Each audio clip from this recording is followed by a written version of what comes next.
সূরা আন-নাজম। রহমান রহিম আল্লাহ তাআলার নামে। নক্ষত্রের শপথ, যখন তা ডুবে যায়।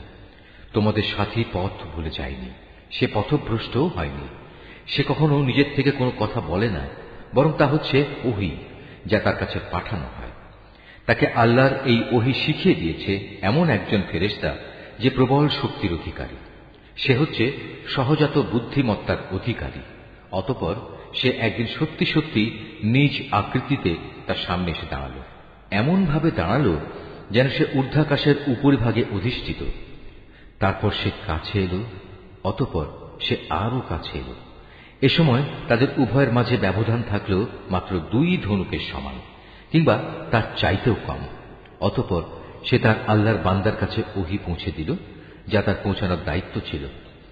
বাইরের চোখ দিয়ে যা সে দেখেছে, তার ভেতরের অন্তর তা মিথ্যা প্রতিপন্ন করেনি। তোমরা কি সে বিষয়ে বিতর্কে লিপ্ত হতে চাচ্ছ যা সে নিজের চোখে দেখেছে? সে ভুল করেনি, কারণ সে তাকে আর একবারও দেখেছিল। সে তাকে দেখেছিল সিদরাতুল মুনতাহার কাছে, যার কাছে রয়েছে মুমিনদের চিরস্থায়ী ঠিকানা জান্নাত। সে সিদরাটি তখন এমন এক জ্যোতি দিয়ে আচ্ছন্ন ছিল, যা দ্বারা তার আচ্ছন্ন হওয়া শোভনীয় ছিল। তাই এখানে তার কোনো দৃষ্টি বিভ্রম হয়নি, এবং তার দৃষ্টি কোন রকম সীমা লঙ্ঘনও করেনি। অবশ্যই সে আল্লাহ তাআলার বড় বড় নিদর্শন সমূহ দেখেছে। তোমরা ভেবে দেখেছ কি লাত ও উজ্জা সম্পর্কে, এবং তৃতীয় আরেকটি দেবী মানাত সম্পর্কে? তোমরা কি মনে করে নিয়েছ পুত্র সন্তান সব তোমাদের জন্য, আর কন্যা সন্তান সব আল্লাহর জন্য? তাহলে তো এ বন্টন হবে নিতান্তই একটা অসঙ্গত বন্টন। মূলত এগুলো কতিপয় দেবদেবীর নাম ছাড়া আর কিছুই নয়, যা তোমরা নিজেরা এবং তোমাদের বাপ দাদারা ঠিক করে নিয়েছ। আল্লাহ তাআলা এ নামের সমর্থনে কোন রকম দলিল প্রমাণ নাজিল করেননি। এরা নিজেদের মন গড়া আন্দাজ অনুমানেরই অনুসরণ করে, এবং অধিকাংশ ক্ষেত্রেই এরা নিজেদের প্রবৃত্তির ইচ্ছা আকাঙ্ক্ষার উপর চলে। অথচ তাদের কাছে ইতিমধ্যেই তাদের মালিকের পক্ষ থেকে সুস্পষ্ট হিদায়াত এসে গেছে। অতঃপর তোমরাই বলো, এদের কাছ থেকে মানুষ যা পেতে চায় তা কি সে কখনো পেতে পারে? দুনিয়া ও আখিরাত তো আল্লাহ তাআলার জন্যই। কত ফেরেশতাই তো রয়েছে আসমানে, কিন্তু তাদের কোনো সুপারিশই ফলপ্রসূ হয় না, যতক্ষণ না আল্লাহ তাআলা যাকে ইচ্ছা এবং যাকে তিনি ভালোবাসেন তাকে অনুমতি না দেন। যারা পরকালের উপর বিশ্বাস স্থাপন করে না, তারা ফেরেশতাদের দেবী তথা নারীবাচক নামে অভিহিত করে, অথচ এ ব্যাপারে তাদের কাছে কোনো জ্ঞানই নেই। তারা তো কেবল আন্দাজ অনুমানের উপরেই চলে, আর সত্যের মোকাবেলায় আন্দাজ অনুমান তো কোনো কাজেই আসে না। অতএব হে নবী, যে ব্যক্তি আমার সুস্পষ্ট স্মরণ থেকে সরে গেছে তার ব্যাপারে তুমি কোনো পরোয়া করো না, কারণ সে তো পার্থিব জীবন ছাড়া আর কিছুই কামনা করে না। তাদের মতো হতভাগ্য ব্যক্তিদের জ্ঞানের সীমারেখা তো ওইটুকুই। একথা একমাত্র তোমার মালিকই ভালো করে জানেন কে তার পথ থেকে বিচ্যুত হয়ে গেছে, এবং তিনিই ভালো করে বলতে পারেন কে সঠিক পথের সন্ধান পেয়েছে। আসমান সমূহ ও জমিনের সব কিছু আল্লাহ তাআলার জন্য। এতে করে যারা খারাপ কাজ করে বেড়ায় তিনি তাদের খারাপ প্রতিফল দান করবেন, এবং যারা ভালো কাজ করে তাদের তিনি এজন্য মহা পুরস্কার প্রদান করবেন। এটা তাদের জন্য যারা বড় বড় গুনাহ থেকে এবং বিশেষত অশ্লীলতা থেকে বেঁচে থাকে। ছোটখাটো গুনাহ সংগঠিত হলেও তারা আল্লাহর ক্ষমা থেকে বঞ্চিত হবে না, কারণ তোমার মালিকের ক্ষমার পরিধি অনেক বিস্তৃত।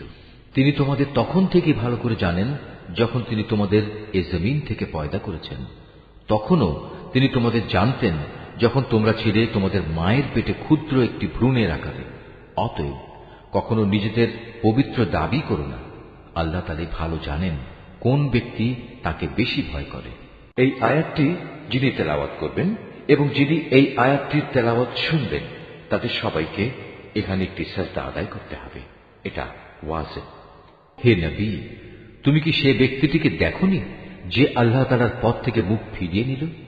যে ব্যক্তি সামান্য কিছুই দান করল অতঃপর সম্পূর্ণভাবে নিজের হাত গুটিয়ে নিল, তার কাছে কি অদৃশ্য জগতের কোনো জ্ঞান ছিল যে তা দিয়ে সে অন্য কিছু দেখতে পাচ্ছিল? তাকে কি একথা জানানো হয়নি যে মূসার কাছে পাঠানো আমার সহিফা সমূহে কি কথা লেখা আছে? তাকে কি ইব্রাহিমের কথা জানানো হয়নি? ইব্রাহিম আল্লাহর বিধানাবলী পুরোপুরি পালন করেছে। কোন মানুষই অন্যের পাপের বোঝা উঠাবে না। মানুষ ঠিক ততটুকুই পাবে যতটুকু সে চেষ্টা করবে, আর তার কাজকর্ম পরীক্ষা নিরীক্ষা করা হবে এবং অচিরেই তা দেখা হবে। অতঃপর তাকে তার পুরোপুরি বিনিময় দেয়া হবে। পরিশেষে সবাইকে একদিন তোমার মালিকের কাছেই পৌঁছতে হবে। তিনি সবাইকে হাসান, তিনি সবাইকে কাঁদান, তিনি মানুষকে মারেন, তিনি তাদের বাঁচান। তিনি নরনারীর যুগল পয়দা করেছেন এক বিন্দু স্খলিত শুক্র থেকে। নিশ্চয়ই পুনরায় এদের জীবন দান করার দায়িত্বও কিন্তু তাঁর একার। তিনি তাকে ধনশালী করেন এবং তিনি পুঁজি দান করে তা স্থায়ী রাখেন। তিনি সেরা নামক নক্ষত্রেরও মালিক। তিনি প্রাচীন আদ সম্প্রদায়কে ধ্বংস করে দিয়েছেন। তিনি আরো ধ্বংস করেছেন সামুদ জাতিকে এমনভাবে তাদের একজনকেও অবশিষ্ট রাখেননি। এর আগে তিনি ধ্বংস করেছেন নূহের জাতিকে, কেননা তারা ছিল ভীষণ জালেম ও চরম বিদ্রোহী। তিনি একটি জনপদকে উপরে উঠিয়ে উল্টো করে ফেলে দিয়েছেন। অতঃপর সে জনপদের উপর তিনি ছেয়ে দিলেন এমন এক ভয়ঙ্কর আযাব যা তাকে পুরোপুরিভাবে ছেয়ে দিল। তারপরেও হে নির্বোধ মানুষ, তুমি তোমার মালিকের কোন কোন নিদর্শনে সন্দেহ প্রকাশ করো? আযাবের সতর্ককারী এ নবী তো আগের পাঠানো সতর্ককারীদেরই একজন। তড়িৎ আগমনকারী কিয়ামতের ক্ষণটি আজ আসন্ন হয়ে গেছে। আল্লাহ তাআলা ছাড়া কেউই সে ক্ষণটির দিনকাল সম্পর্কিত তথ্য উদ্ঘাটন করতে পারবে না। এগুলি কি তাহলে সেসব বিষয় যার ব্যাপারে তোমরা আজ রীতিমতো বিস্ময় বোধ করছ? এসব বিষয় নিয়ে তোমরা আজ হাসাহাসি করছ, অথচ পরিণামের কথা ভেবে তোমরা মোটেই কাঁদছ না। মনে হচ্ছে তোমরা মূল ব্যাপারেই উদাসীন হয়ে গেছ। অতএব তোমরা আল্লাহ তাআলার সামনে সিজদাবনত হও এবং কাউকে শরীক করা ব্যতীত তাঁরই ইবাদত করো।